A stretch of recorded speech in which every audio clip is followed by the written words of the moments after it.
오늘의 말씀의 제목은 평화는 순종으로부터 시작된다라는 말씀을 가지고 나왔습니다. 평화는 순종으로부터 시작됩니다. 순종한다는 것.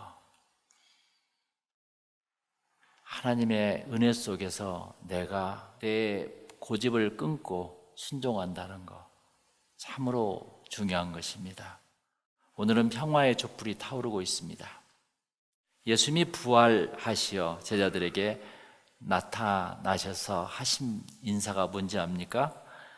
너희에게 평강이 있을지어다. 우리 다 같이 너희에게 평강이 있을지어다. 이렇게 살롬, 피스라는 인사를 하게 되었어요. 그래서 예수님의 부활과 아기 예수의 탄생은 이 세상에 평화를 가져다 줬다는 것이죠. 할렐루야.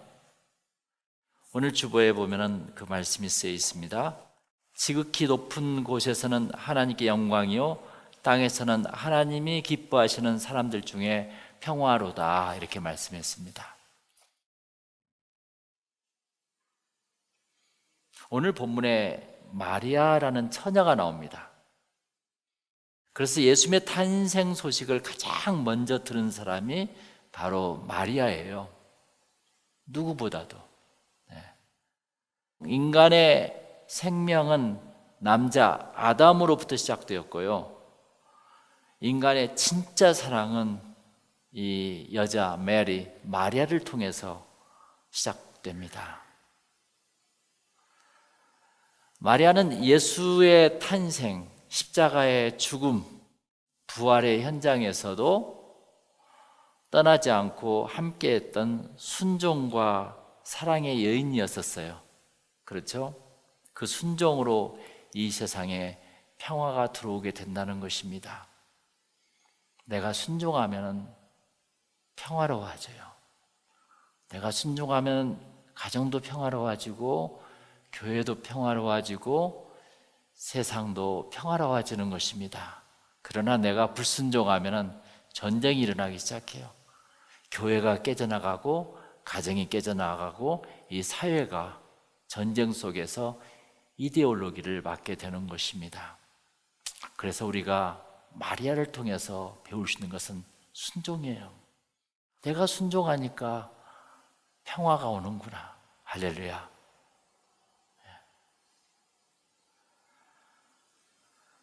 그 처녀 마리아에게 천사 가브리엘이 찾아옵니다. 그래서 28절에 보면은 은혜를 받은 자여 평안할지어다 주께서 너와 함께 하시도다, 이렇게 말씀합니다. 그러니까 29절에 천사가 어떻게 되죠? 깜짝 놀랍니다. 갑자기 찾아와서 하나님이 나와 함께 한대요. 그리고 네가 바로 은혜를 입은 자야 라고 말씀했던 것입니다. 하나님은 이 아기 예수를 낳기 위해서 이 마리아를 지금 은혜를 주고 선택하는 과정입니다. 하나님은 여러분들을 선택해서 이 교회에 오게 했습니다.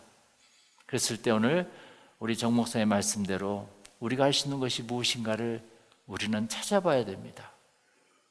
우리가 늘 52주 동안 예배만 드리고 끝나고 가는 것이 교회가 아니라, 교회라는 것은 내가 예수님이 나를 통해서 은혜를 입은 자를 통해서 역사하는 사건이 교회입니다. 할렐루야.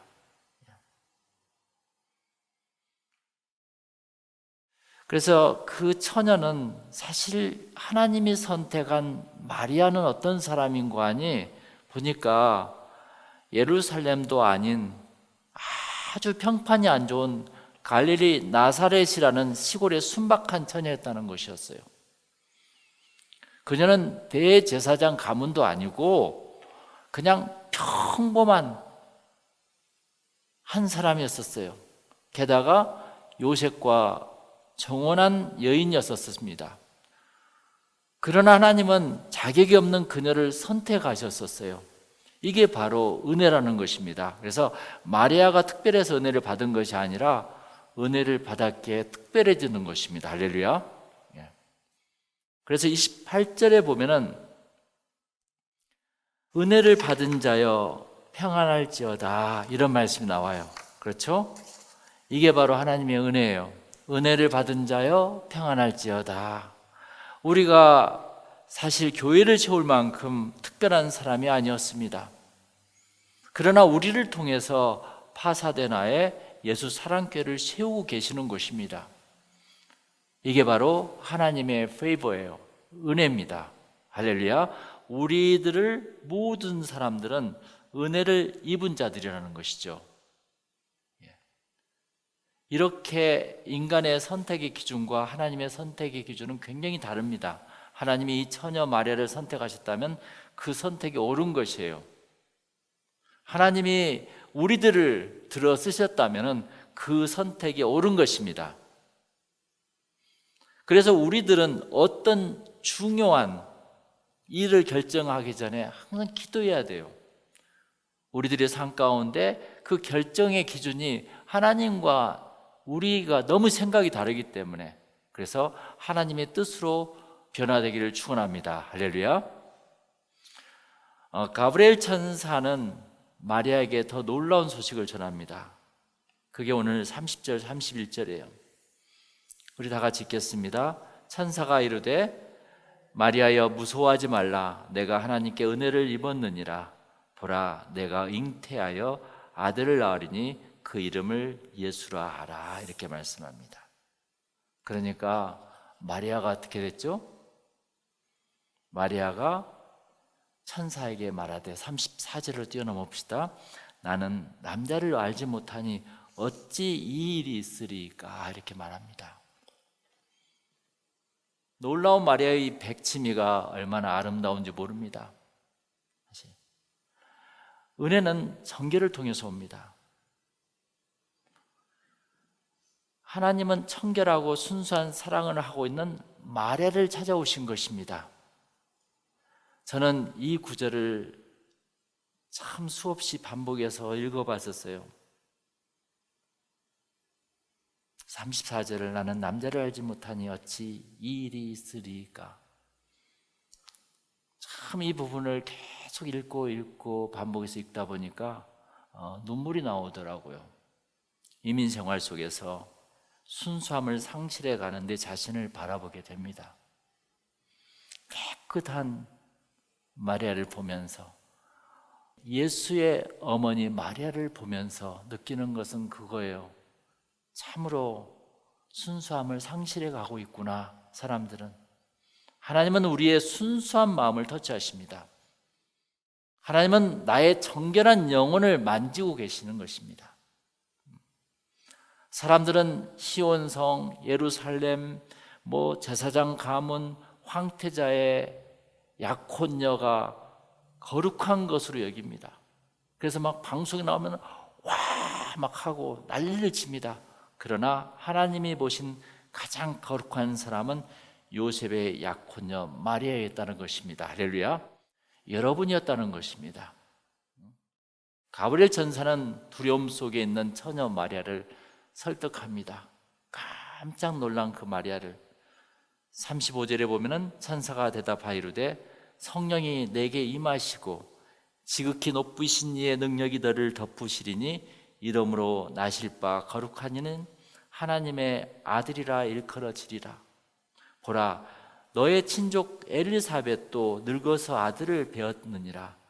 본래 임신하지 못한다고 알려진 네가 이미 6달이 되었나니 대저 하나님의 모든 말씀은 능하지 못하심이 없느니라 그랬습니다. 얼마나 이 스토리가 영화 속에서는 극적인 것인지. 그래서 가브리엘 천사는 두려움 속에 있는 처녀에게 말씀을 전하는데 오늘 37절 그 유명한 말씀이 나옵니다. 우리 다 같이 따라서 읽어봅시다. 대저 하나님의 모든 말씀은 능하지 못하심이 없느니라. 거기 보면 Nothing is impossible with God란 말이 나와요. 바로 이 말이 여기서 나온 것입니다. 이 세상에 불가능이 없어. 하나님께서는. 할렐루야. 인간의 과학적인 지식과 생각으로는 everything is impossible이에요. 그러나 성령이 임하시고 지극히 높으신 이의 능력을 받게 되면은 nothing is impossible입니다. 할렐루야. 하나님의 오심을 이해하고 해석하려고 하지 말고요, 인간은 마리아처럼 그 능력을 믿고 순종하면 되는 것입니다. 할렐루야. 주님께서 나의 어려움을 해결해 줄 것이다, 분명히 확신을 갖습니다. 주님께서 내 자녀의 어려운 문제들을 해결해 줄 것이다. 나의 직장 문제뿐만 아니라 내 삶의 문제, 모든 것을 주님께서 아시고 계시니까 내가 주님께 순종하고 아멘하고 나가면 주님이 알아서 분명히 해주실 거란 것을 믿는 것이에요. 이게 바로 마리아가 오늘 가브리엘 천사장 앞에서 했던 지금 태도입니다. 할렐루야. 그래서 37절 대저 하나님의 모든 말씀은 능히 못하심이 없느니라 하고 딱 가브리엘 천사장은 기다리고 있는 거라. 이 마리아가 예스라는 대답을 할 수 있도록 기다리고 있는 거라. 그래서 37절과 38절 사이는 마리아의 결단의 시간입니다. 이제는 얼마나 시간이 지난지는 모릅니다. 어떤 사람은 이 시간을 3년, 10년, 평생을 결단하지 못하고 살아갑니다. 이 결단의 시간에 마리아는 사랑하는 요셉을 떠올렸을 거예요. 세상에 많은 행복과 세상적인 자신의 꿈을 떠올렸을 거예요. 그리고 마리아의 눈에는 맑은 눈물이 흘렸을 거예요. 모든 것을 내가 다 포기해야 된다니. 지금 내가 약혼해서 너무 기쁘고 모든 것들이 환상적인 것인데 이 모든 걸 포기하기 때문에 마리아는 눈물이 흘렸던 것입니다. 그 눈물은 예수님이 십자가에 흘리신 눈물과 같은 거예요. 그러죠? 마리아가 이 고백을 할 때까지 천사는 계속 안 가고 지켜보고 기다리고 있는 것이요. 지금 우리도 37절에 걸려 있는 거라. 우리는 확신을 가지고 대답을 할 수 있어야 하는데 대답을 하지 못해. 교회 나온 것도 힘들어요. 기도하는 것도 힘들어요. 사실 무슨 이런 것도 힘들고 계속 힘들다고 그래요. 모든 게 impossible. 왜 그럴까? 나는 힘들어. 그런데 엘칸토, 하나님은 하실 수 있다는 거라. 할렐루야. 이 컴패션, 긍휼이라는 나무가 있어. 인간에게는 내가 남을 긍휼을 가지고 도와주면은 그 나무가 성장해, 자라. 그것이 없이 내가 도움도 안 되고 사람들도 보기 싫고 다 하게 되면 그 나무가 죽어 있어. 그 긍휼이라는 나무가 커가면서 열매를 맺기 시작하면 엄청난 축복의 열매가 맺는다는 것입니다. 할렐루야. 성경은, 예수님은 자기를 위해서 살라고 하지 않았었어요. 하나님마저도 자기 아들을, 독생자 아들을 이 세상 앞에 던져줬다는 것입니다. 크게 다른 종교와 다른 것입니다. 천사는 기다리고 있는 거라. 하나님은 이 고백을 듣기를 원하셨던 거예요. 마리아가 고백합니다. 우리 38절 다 같이 읽어볼까요? 마리아가 이르되, 다 같이, 주의 여종이 오니 말씀대로 내게 이루어지시다 하매 천사가 떠나가라. 내가 주의 여종이 오니 말씀대로 내게 이루어지다 그래요. 모든 걸 내려놓고 순종합니다. 어떤 여자를 내려놓고 엄마가 되어가는 모습이에요. 할렐루야. 어떤 한 여인이 자기의 모든 걸 내려놓고 하나님의 말씀을 받고 나서 자기 인생을 완전히 주님께 드려버리는 삶입니다. 그게 바로 예수를 믿는 사람들의 삶입니다. 내가 주의 여종이오니 말씀대로 내게 이루어지이다. 이 고백은 겟세마네 동산에서의 예수님의 마지막 기도, 아버지의 원대로 되기를 원하나이다 와 같은 것이에요. 할렐루야. 그런데 우리의 기도는 항상 이래요. 주여 내 뜻대로 축복을 내려주시옵소서. 그랬을 때 주님께서 축복을 내려줄 수가 없는 것이죠.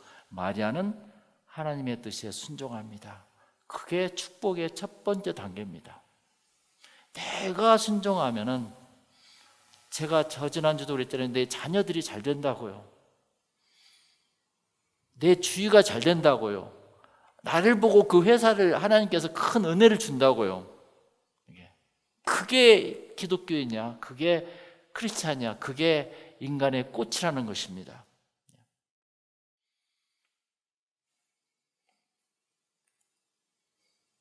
마리아는 자신의 모든 행복과 인생을 하나님에게 내려놓습니다. 마리아의 인생은 자유를 송두리째 빼앗겨버리는 삶일지도 모릅니다. 선택받은 자는 자신이 선택해야 할 자유가 없는 것이에요. 할렐루야. 그게 곧 희생이고 헌신된 삶이라는 것입니다. 그 한 여인의 순종으로 이 세상에 평화가 시작된 것이에요. 내가 순종하면 모든 것들이 평화로워요. 그래서 38절에 마리아는 순종의 여자입니다. 마리아는 은혜를 입은 여자입니다. 28절, 34절에 마리아는 정결한 여자입니다. 세상의 여자에게는 돈과 권력과 미모가 중요할지 몰라도 하나님의 여자, 신앙인에게는 은혜, 정결, 순종이 참으로 중요합니다.